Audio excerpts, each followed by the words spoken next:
Doctor Prasad గారికి, మా మిగిలిన మిత్రులకు, ఈ స్కూల్ హెడ్ మాస్టర్ గారికి అందరికీ హృదయపూర్వక నమస్కారాలు. మీ అందరికీ విద్యార్థులు అందరికీ నా శుభాశీస్సులు. మేము ఏదో చిన్న పని చేస్తే మీరు ఎంత గౌరవం, ఎంత అభిమానం, మీరు అది చేయకూడదు. మా వంతు బాధ్యతగా మేము కూడా చదువుకున్నాం, మేము కూడా ఒక స్కూల్కి పాఠాలు చెప్పాము, ఒక స్కూల్ని అడ్మినిస్టర్ చేసాం. అవసరాలు తీర్చవలసిన బాధ్యత సిటిజన్స్గా మాకు కూడా ఉంది. కాబట్టి ఇక్కడ అవసరం ఉందనగానే అట్లాగే చేద్దామా సార్ అని చెప్పారు. ఇంకా కూడా మాకు శక్తి తగినంతగా చిన్న అవసరాలు ఏమైనా ఉంటే కూడా మనం దృష్టికి తీసుకొస్తే మళ్ళీ 2-3 నెలల్లో ఏమైనా అవసరాలు ఉంటే అవి కూడా మేము తీర్చగలుగుతున్నాం. ఇది ఎక్కువ పెద్ద పనులు కాదు, చాలా చిన్నవి. ఈ చిన్న అవసరాలు మీకు ఉపయోగపడతాయి అనుకుంటే తప్పనిసరిగా మా నుంచి సహకారం అంది. ఎందుకంటే ఇన్ని సంవత్సరాలు పనిచేసి మేము సంపాదించాక ఇంకా మేము చేయగలిగింది ఎవరికైనా ఒక చెయ్యి అందించి ఉపయోగపడితే సంతోషించడం వారికి. అందుచేత మీ పిల్లలందరూ చక్కగా చదువుకుని మంచి వృద్ధిలోకి రావాలని, ఏది ఎప్పుడు అవసరమైనా మీ హెడ్ మాస్టర్ గారికి కానీ మా లయన్స్ ప్రెసిడెంట్ గారికి కానీ చెప్తున్నా, చిన్న అవసరాల వరకు మేము చేయగలం. పెద్ద కోట్లు లక్షలు అయితే ఇవ్వలేము, కానీ చిన్న అవసరాల వరకు తప్పనిసరిగా మా వంతు బాధ్యతను వహించి అది బాధ్యతగా తీసుకుని మేము చేయగలుగుతామని, ఇంత సన్మానం, ఈ హడావిడి ఇంత చేసినందుకు మరొక్కసారి నా కృతజ్ఞత తెలుపుతూ మాస్టర్ లయన్స్ ప్రెసిడెంట్ సత్యనారాయణ గారికి, హెడ్ మాస్టర్ గారికి ప్రత్యేకంగా అభినందనలు తెలుపుతున్నాను. థ్యాంక్స్. సెలవు తీసుకుంటాను. రిటైర్డ్ ప్రిన్సిపాల్ బెల్లాడ రాణి గారిని వేదిక మీదకి ఆహ్వానిస్తున్నాం. ఈ కార్యక్రమానికి విచ్చేసినందుకు వారికి స్వాగతం పలుకుతూ మరి రావి గోపాలకృష్ణయ్య గారిని మాట్లాడవలసిందిగా కోరుతున్నాం. డాక్టర్ రావు గోపాలకృష్ణయ్య గారు మీరందరికీ తెలియదు, మా తరం వాళ్ళకి తెలిసిన అత్యంత ప్రతిభావంతమైన డాక్టర్ గారు. వారి సేవలు ఇది మా తరం వాళ్ళకే బాగా తెలుసు. అయినా కూడా విద్య పట్ల, విద్యార్థుల పట్ల ఒక మంచి అభిప్రాయం ఉన్న వ్యక్తిగా వారిని ఇక్కడ ఆహ్వానించడం జరిగింది. వారి శ్రీమతి పద్మకుమారి గారు కూడా సేవ అంటే ఆవిడ ఇంకా ఎంతైనా ముందుకు వచ్చి జరిపిస్తారు. లాస్ట్ ఇయర్ 6 లక్షలు వారి కుటుంబ సభ్యులు ఇచ్చి కాళ్ళు పోయిన వాళ్ళకి కృత్రిమ కాళ్ళు సేవ చేయడానికి మా అందరికీ అవకాశం ఇచ్చిన గొప్ప కుటుంబం వారిది. వారిని మాట్లాడవలసిందిగా కోరుతున్నాం.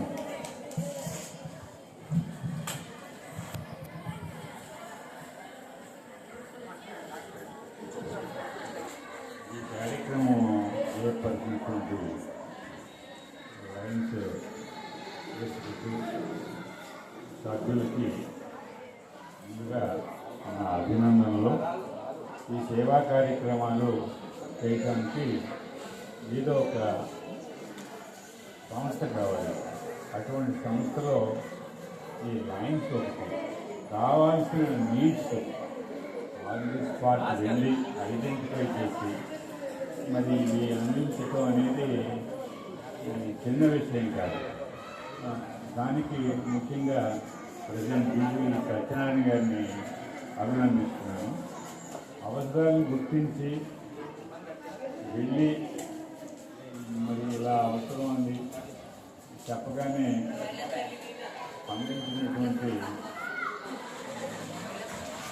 వారి జీవితం అంతా చదువులోనే స్పెండ్ చేసిన అరుణ్ కుమార్ గారికి ముఖ్యంగా అభినందిస్తూ, వారు ఇటువంటి కార్యక్రమాలకి చాలా ముందుంటారు. ఎందుకంటే వారు ఉపాధ్యాయులు, ప్రిన్సిపాలు ఈ కార్యక్రమాలతోనే సీనియర్ సిటిజన్స్ కన్నా ఇంకా కంటిన్యూ చేస్తూనే ఉన్నారు సేవా కార్యక్రమం. మరి అంతా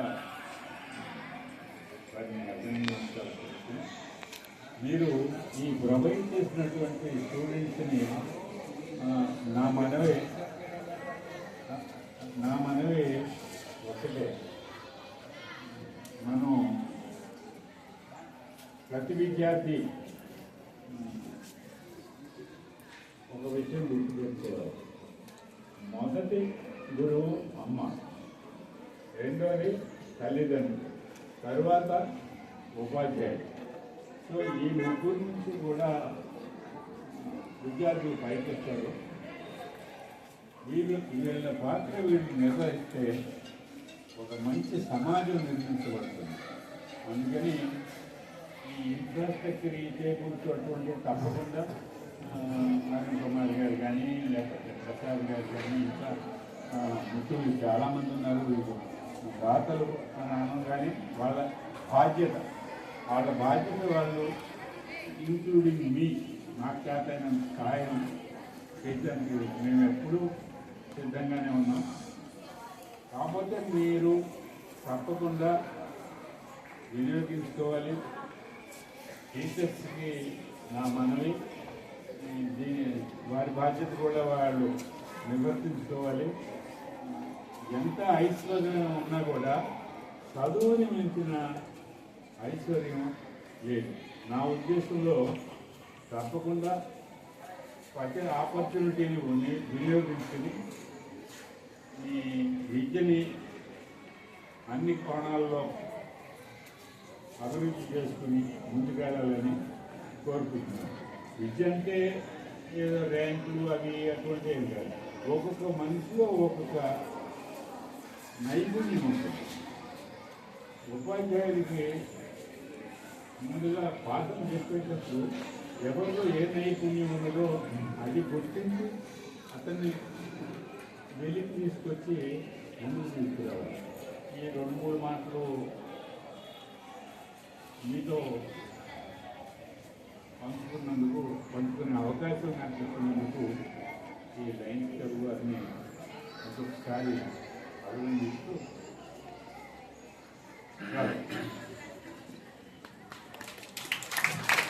థ్యాంక్ యూ సార్. మరి సారు విద్య యొక్క ఆవశ్యకత దాని వారు ఇంజనీరింగ్ చేసి సాఫ్ట్వేర్ రంగంలో నిష్ణాతులు. మరి భవిష్యత్తులో మీరు ఎలా ఎదగాలనేది వారి మాటల్లో మీకు ఆశీస్సులు అందిస్తారని వారిని ఆహ్వానిస్తున్నాను. అందరూ కథలు ఉన్నప్పుడు నేను చెప్తానండి.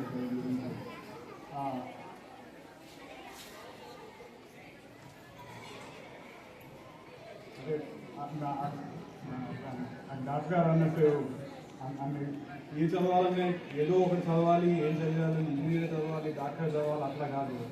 నైపుణ్యత దేనిలో ఉంటే అది చదువుకుంటే అది మీకు కష్టపడితే అన్నీ వస్తాయి. ఏం కష్టపడినా ఎంత ఉన్నవాళ్ళు అయినా సరే, లేనిలో అయినా సరే, చివరికి విద్య అందరినీ ఒకే చేస్తుంది. అందుకని నేర్చుకోవడం వీటికన్నా ముఖ్యం. ఏదైనా నేర్చుకోవచ్చు. అలా అప్పుడు స్టేట్ మీట్ అంటున్నారు, అలా అథ్లెటిక్స్ అయినా చేసుకోవచ్చు, కంప్యూటర్ చదువుకోవచ్చు, లేకపోతే డాక్టర్ అని చదవచ్చు, అన్నీ వస్తాయి. కాకపోతే ఏది నేర్చుకున్నా సరే నైపుణ్యంతో నేర్చుకోవాలి. పని పట్ల అంకిత భావంతో ఉండాలి. మీరు ఏం నేర్చుకుంటున్నారు అనేది, ఆ నేర్చుకున్నది ఏదైనా కావచ్చు, కానీ దానిలో పూర్తిగా నిష్ణాతులు వారు చెప్తారు ముందు మీరు మాట్లాడండి.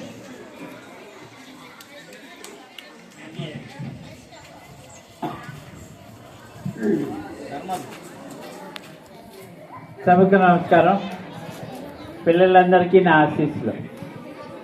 మొన్న వచ్చాను, గుర్తున్నారా నేను చెప్పిన విషయాలు? ఏం చెప్పాను?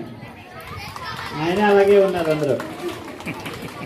చూసారా, ఈ వయసులో మీకు కావాల్సింది 2. ఒకటేమో చదువుకునేటప్పుడు బాగా చదువుకోవాలి. రెండోదేమో ఆటలు. చూడండి ఎంతమంది వచ్చారో వేరే స్కూల్స్ నుంచి. మీ స్కూల్ వాళ్ళు మీరు ఏమి లేవా? చేయాలి. రాష్ట్ర వ్యాప్తంగా అయినాను మీ స్కూల్లో కూడా చేయాలిగా. అందుకనే మాస్టర్ గారు రోజు ఏం చేయాలంటే, సాయంత్రం స్కూల్ వదిలేనప్పుడు లాస్ట్లో అందరి పిల్లల్ని ఈ గ్రౌండ్ చుట్టూరా 4 రౌండ్లు వేసి అప్పుడు ఇంటికి వెళ్ళమన్నారు. నిజంగా చెప్తున్నా. వాళ్ళ తల్లిదండ్రులు వచ్చి మీ కాళ్ళకి దండం పెడతారు నిజంగా. ఎందుకంటే బేసిక్గా ఇప్పుడు ఇక్కడ బాగానే ఉంది, కొంచెంసేపు ఆడుకుంటారు, ఇంటికి వెళ్ళాక ఇంకేం చేసేది లేదు, టీవీ చూడడమో సెల్ ఫోన్ చూసుకోవడం అంతే. ఇంకా అక్కడ పోయి ఇంటికి వెళ్ళి ఆటలు ఆడుకునే ప్లేస్ లేదు ఈ రోజుల్లో, ఆడుకోరు కూడా. అందరినీ మొత్తం స్కూల్ అంతా గ్రౌండ్ చుట్టూ 4 రౌండ్లు వేస్తేనే కానీ ఇంటికి వెళ్ళకూడదు. అప్పుడు మీ హెల్త్ బాగుపడుతుంది, ఆరోగ్యంగానూ ఉంటారు. అది చాలా ఇంపార్టెంట్. రెండోదేమో ఈ టైంలో మీకు కావాల్సింది రెండే, ఒకటేమో చదువు, రెండోదేమో ఆడుకోవడం, అంతే కదా. మూడోది మోస్ట్ ఇంపార్టెంట్ థింగ్ ఏంటంటే డిసిప్లిన్. డిసిప్లిన్ అనేది ఉన్నవాళ్ళు చాలా చాలా చాలా గొప్పవాళ్ళు అవుతారు.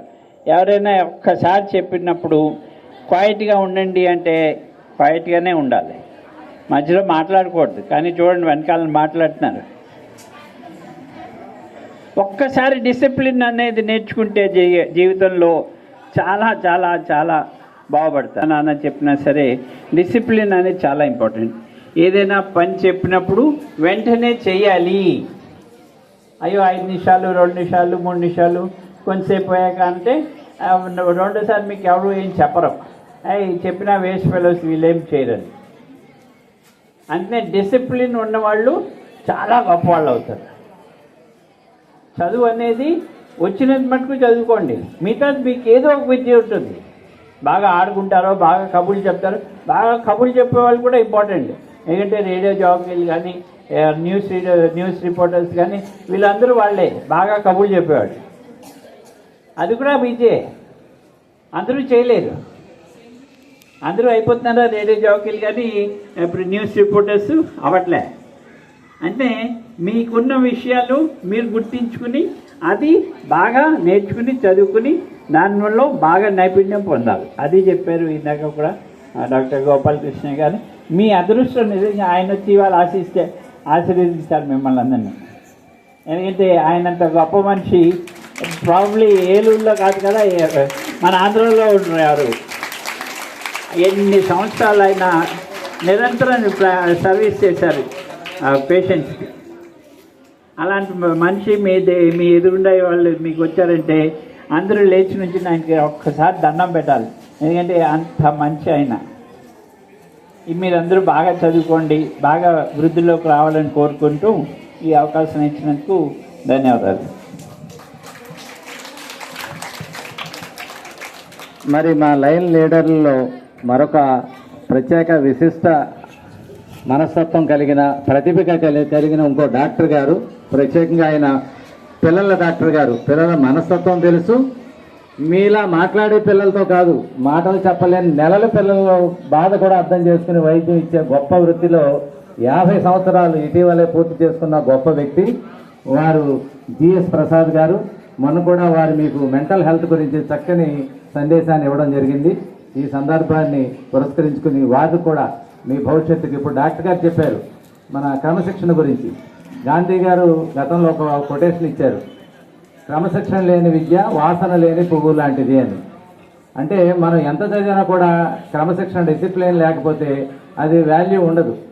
అలాంటి లక్షణాల గురించి మరింత వివరంగా మీకు ఇప్పుడు మా లైన్ లీడర్ జిఎస్ ప్రసాద్ గారు మీ ముందు ఉంచుతారు.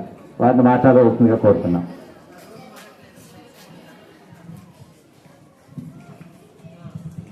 అందరికీ నమస్కారం, పిల్లలకు ఆశీస్సులు. ఈరోజు ఈ కార్యక్రమం సందర్భంగా మేము కూడా మీలాగా ప్రేక్షక పాత్ర వహించడానికి వచ్చిన వాళ్ళని మమ్మల్ని ఇక్కడ స్టేజ్ మీద పిలిచి ఇంత గౌరవం ఇచ్చి మాట్లాడే అవకాశం ఇచ్చినందుకు మొట్టమొదటిగా ధన్యవాదాలు తెలుసుకుంటున్నాం. తర్వాత 2 విషయాలు, మనం ఏది సంపాదించినా ఎంత సంపాదించినా ఇతరులకు కోసం మొదలు పెడితే అది ఖర్చు అయిపోతుంది. ఖర్చు కానిది పెరిగేది విద్య ఒకటి. మీరు ఇతరులకి ఎంత చెబితే, మీరు నేర్చుకున్నది ఇతరులతో ఎంత పంచుకుంటే అది అంత పెరుగుతూ ఉంటుంది. అది రాను రాను మీకు కావలసిన దానికంటే ఎక్కువగా మీకు ఉపయోగపడేది ఒకే ఒక్కటి, అది విద్య. 2వ విషయం డాక్టర్ గారు ఆల్రెడీ డిసిప్లిన్ గురించి చెప్పారు. స్కూల్కి 8 గంటలు అంటే 8 గంటలకి 1 నిమిషం ముందే మీరు క్లాసులో కూర్చొని ఉండాలి. అర్థమైందా? అంతేగాని 8:05కి వస్తే అది మీరు ఆలస్యంగా వచ్చినట్టు లెక్క. కాబట్టి డిసిప్లిన్ అనేది 2 విషయాలు. ఒకటి ఏంటంటే మనం చేసే ప్రతి పని గురించి మనం సిన్సియర్గా ఆలోచించటం, తర్వాత మనం నిర్వహించే దానిలో క్రమశిక్షణ పాటించి దాన్ని నిర్వర్తించటం.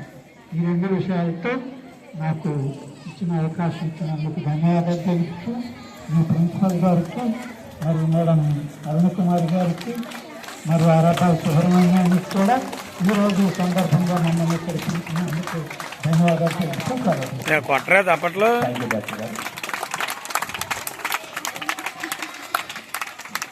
యూ.